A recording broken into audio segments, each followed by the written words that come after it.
Thursday is Peace Officers Memorial Day, a day that pays tribute to peace officers who have died in the line of duty.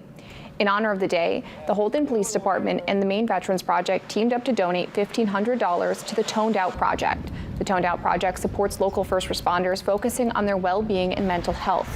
Holden Police Department reached out to MVP to work together to make this donation as a part of their 25 Days of Kindness initiative. Days like today surrounding, events where people may have lost their lives, especially in the line of service, can evoke a lot of feelings. There's a lot of partners, there's a lot of people that feel that ripple effect. And mental health services for first responders and veterans are at a peak of need.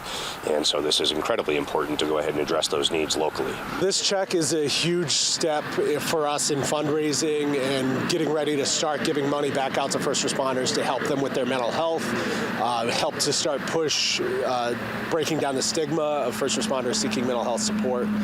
The Toned Out Project says the donation will help first responders pay for mental health treatments, travel expenses to services, and will support their new peer support program in Penobscot County. To learn more about the Toned Out Project, you can head to tonedoutproject.com.